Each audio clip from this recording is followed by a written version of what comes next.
आगजनी, बम विस्फोट, गोली, ये बंगाल की पहचान हो गई है। और जैसे जैसे चुनाव निकट आते जा रहे हैं वैसे वैसे हिंसा बढ़ती जा रही है। अभी तक तो सांसद को, जनप्रतिनिधियों को जनता के बीच में जाने से रोका जाता था।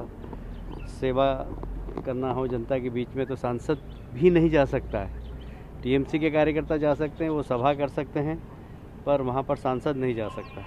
सांसद को क्वारंटाइन कर देते हैं। पर अब तो इंतहा हो गई है। विधायक को रात को 2 बजे घर से बुलाकर टांग दिया, फांसी पे लटका दिया। ये पहली घटना नहीं, इसके पहले पुरलिया में भी हमारे कार्यकर्ताओं के साथ इसी प्रकार की घटना हुई थी और इस प्रकरण को सुसाइड में बदल दिया। अभी भी इसी प्रकार का षड्यंत्र चल रहा है कि एक सुसाइड नोट मिला है। एसपी ने कहा कि आज तक पता नहीं सुसाइड नोट किसका है।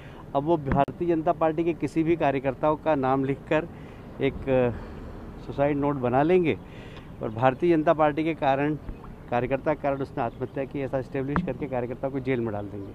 इसे झूठे अपराध में कहीं एनडीपीसी के, कहीं हत्या के, तृणमूल के लोग लड़ते हैं आपस में और हमारे कार्यकर्ताओं को अपराधी बना दिया जाता है।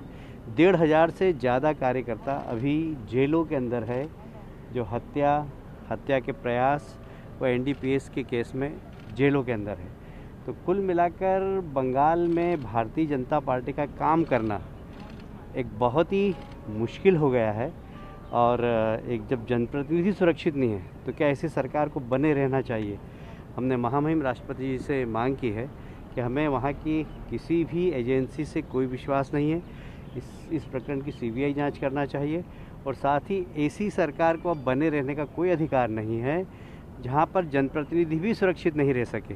और इसलिए यह सरकार तत्काल इस भंग करना चाहिए।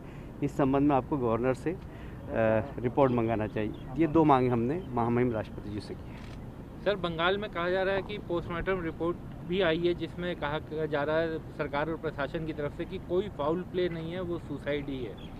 देखिए, ये इस प्रकार के मैन्युफैक्चर्ड होते रहते हैं, इसीलिए हमने सीबीआई की जांच की। हमें राज्य सरकार की किसी भी एजेंसी पे कोई विश्वास नहीं है और इसीलिए हमने सीबीआई की जांच भी की है और साथ ही ये भी मांग की कि अब इस सरकार को बने रहने का कोई अधिकार नहीं।